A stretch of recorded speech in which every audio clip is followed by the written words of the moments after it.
नमस्कार। आज के इस एक्सप्लेनर में हम एक बेहद रहस्यमयी विषय पर चर्चा करने वाले हैं जो लाल किताब ज्योतिष से जुड़ा है। हम बात कर रहे हैं मंगल बद की। अगर बिल्कुल सीधे शब्दों में कहें तो ये एक ऐसा अशुभ या दूषित मंगल है जो जीवन में भारी उथल-पुथल मचा सकता है।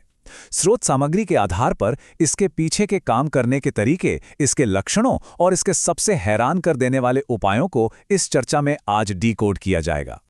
आज की चर्चा के मुख्य बिंदु कुछ इस प्रकार रहेंगे। सबसे पहले मंगल का मूल स्वरूप, फिर मंगल बद की पहचान, उसके बाद दृष्टि के नियम, मंगल बद के प्रभाव और अंत में एक बेहद अनोखा 7 मिट्टी का उपाय। तो चलिए बिना देर किए शुरू करते हैं। सबसे पहले बात करते हैं मंगल के स्वरूप की, यानी शुभता बनाम दोष। देखिए, लाल किताब की दुनिया में मंगल कोई साधारण ग्रह नहीं है, यह ऊर्जा का केंद्र है। इसे दो बिल्कुल अलग अलग हिस्सों में बांटा जा सकता है। एक तरफ है मंगल नेक यानी शुभ मंगल। इसे एक धाड़ते हुए शेर की तरह बताया गया है जो जीवन की खुशियों, शादियों और भीतर की असली ताकत का प्रतीक है। लेकिन दूसरी तरफ आता है मंगल बद। ये बिल्कुल उल्टा है। इसे एक डरे हुए, भागते हुए हिरण जैसा माना जाता है। जब मंगल इस स्थिति में होता है तो वो ताकत नहीं बल्कि दुख, विनाश और जीवन में भारी संघर्ष लेकर आता है। तो आखिर ये मंगल बद है क्या चीज? परिभाषा पर ध्यान दें तो ये एक बेहद गंभीर ज्योतिषीय दोष है। ये तब पैदा होता है जब कुंडली में मंगल अपनी जगह आसपास के शत्रु ग्रहों या यहाँ तक कि भौतिक वातावरण यानी वास्तु की वजह से दूषित हो जाता है। और जब ऐसा होता है तो बस समझ लीजिए कि जीवन की खुशियों पर ग्रहण लगने लगता है। अब आते हैं इसके दूसरे हिस्से पर। मंगल बद की पहचान कैसे होती है, यानी इस दोष का निदान कैसे किया जाता है।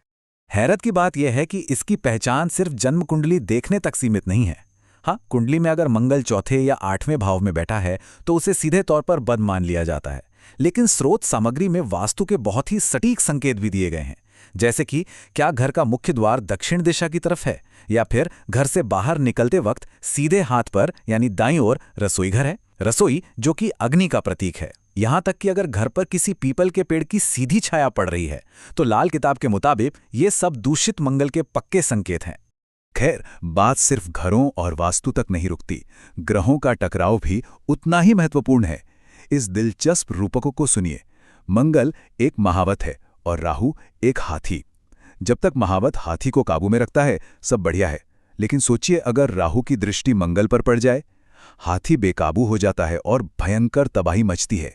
एक और उदाहरण देखते हैं, मंगल और शुक्र का मिलन। मंगल को शहद माना गया है और शुक्र को घी। दोनों अलग अलग बहुत अच्छे हैं, लेकिन स्रोत सामग्री क्या कहती है? जब बराबर मात्रा में शहद और घी मिलाया जाता है तो वह एक जानलेवा जहर बन जाता है। आइए अब इस प्रणाली के थोड़े तकनीकी हिस्से को समझते हैं, दृष्टि के नियम और लाल किताब का गणित। सबसे पहले यह समझना जरूरी है कि दृष्टि का असल मतलब क्या है। इसे ऐसे समझ सकते हैं कि एक भाव का दूसरे भाव पर पड़ने वाला खास असर या नज़र। मान लीजिए कि एक ग्रह दूसरे ग्रह को एक खिड़की से देख रहा है और यही नज़र उनकी सकारात्मक या नकारात्मक ऊर्जा को एक जगह से दूसरी जगह ट्रांसफर करती है। मंगल बदा अक्सर तब ट्रिगर होता है जब शत्रु ग्रहों की नज़र सीधे मंगल पर पड़ती है।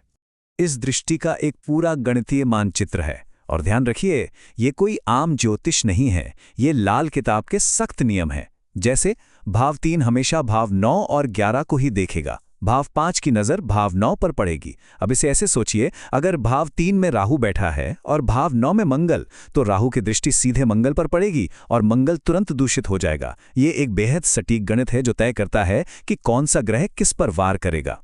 लेकिन यहाँ एक बहुत ही महत्वपूर्ण बात है जो स्रोत सामग्री में जोर देकर बताई गई है। इसे लाल किताब का सुनहरा नियम कह सकते हैं। दृष्टि हमेशा एक तरफा होती है। यह बिल्कुल एक वन वे स्ट्रीट की तरह है। अगर भाव 4 भाव 10 को देख रहा है तो इसका मतलब ये कतई नहीं है कि भाव 10 वापस भाव 4 को देख सकता है। उल्टी दृष्टि का लाल किताब में कोई अस्तित्व ही नहीं है। चलिए अब आगे बढ़ते हैं और देखते हैं मंगल बद के प्रभाव और इसके मुख्य लक्षण। असल जिंदगी में इसका क्या असर होता है। स्रोत सामग्री में एक बेहद डरावना रूपक इस्तेमाल किया गया है, एक प्लेग का चूहा। जब चौथे भाव में मंगल और 9वें भाव में शनि एक साथ आते हैं तो विशेषज्ञ इसे इसी तरह वर्णित करते हैं। यह दर्शाता है कि यह स्थिति कितनी विनाशकारी हो सकती है। एक ऐसी नकारात्मक ऊर्जा जो जहां भी जाती है अपने आसपास की हर चीज में, चाहे वो पैसा हो या परिवार, बस बीमारी और बर्बादी फैला देती है। और इसके लक्षण कोई मामूली दुर्भाग्य नहीं है। मंगल बद गंभीर शारीरिक बीमारियां लाता है, जैसे ब्लड प्रेशर, शुगर और पेट की समस्याएं। ये पूरी आर्थिक तबाही यानी धन और संपत्ति के नष्ट होने का कारण भी बन सकता है। यही नहीं, जिन लोगों पर इसका असर होता है उनका अपने सगे रिश्तेदारों, खासकर भाई बहनों और जीवन साथी के साथ लगातार झगड़ा रहता है। और एक सबसे अलग बात जो स्रोत में बताई गई है, ऐसे लोगों को बहुत जल्दी बुरी नजर लग जाती है और उनका अचानक पतन हो जाता है। ये लक्षण इस बात पर भी बहुत निर्भर करते हैं कि मंगल बद आखिर कुंडली के किस भाव में बैठा है। मिसाल के तौर पर अगर ये दूसरे भाव में है तो विवादों और झगड़ों में जानलेवा नुकसान की संभावना बन जाती है। तीसरे भाव में होने पर व्यक्ति की हालत एक पिंजरे में बंद शेर जैसी हो जाती है, दिखने में ताकतवर पर असल में एकदम बेबस। पांचवें भाव में यह सीधे संतान प्राप्ति और बच्चों के भविष्य पर प्रहार करता है। और आठवें भाव में वहां ये एक मौत के फंदे की तरह काम करता है, जो खास तौर पर छोटे भाइयों के लिए बेहद हानिकारक होता है।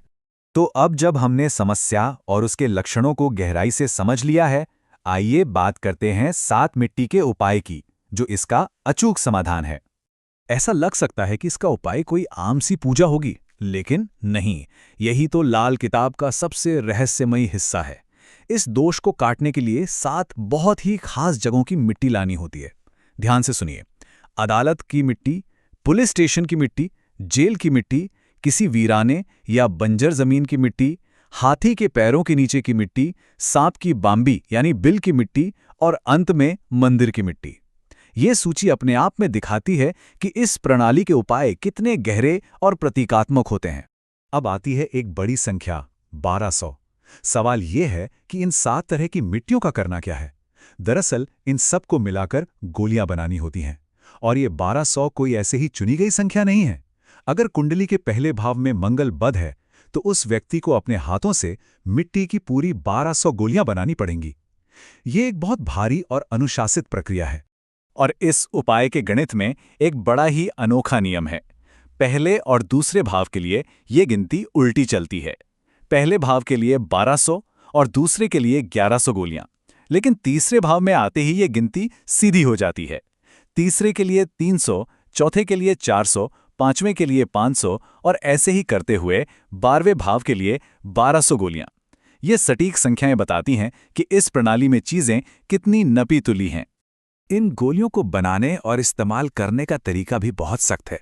सबसे पहले एक कुम्हार के चाक पर 7 मिट्टियों को मिलाकर करीब 1.5 इंच की गोलियां बनाई जाती हैं। फिर एक ऐसा पीपल का पेड़ ढूंढना होता है जो कच्ची मिट्टी में उगा हो, जिसके आसपास कोई सीमेंट का चबूतरा ना हो। इसके बाद उन सारी गोलियों को एक ही बार में उस पेड़ की मिट्टी के नीचे दबा दिया जाता है। लेकिन रुकिए, इसमें एक और बड़ी शर्त है।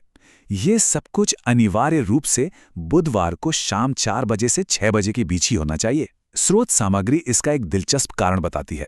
गोलियां गोल आकार की होती हैं और बुध ग्रह भी गोल चीजों को दर्शाता है। इसीलिए इस काम के लिए बुधवार चुना जाता है, ताकि मंगल के शत्रु यानी बुध की ऊर्जा का फायदा उठाया जा सके। इस एक्सप्लेनर के आखिरी में पहुंचते हुए एक बहुत ही बड़ा सवाल दिमाग में आता है। लाल किताब की ये दुनिया काफी नियतवादी लगती है। अगर ग्रहों का कोई योग सच में किसी प्लेग के चूहे जैसा विनाशकारी हो सकता है, तो क्या नियति पर खुद का कोई नियंत्रण है भी? या फिर जीवन की पूरी कहानी पहले से ही सितारों में या शायद मिट्टी में लिखी जा चुकी है? क्या सही समय पर सही मिट्टी का उपयोग करके रास्ता खुद बदला जा सकता है? ये एक ऐसा विचार है जो सच में लंबा सोचने पर मजबूर कर देता है। इस एक्सप्लेनर से जुड़ने के लिए बहुत बहुत शुक्रिया।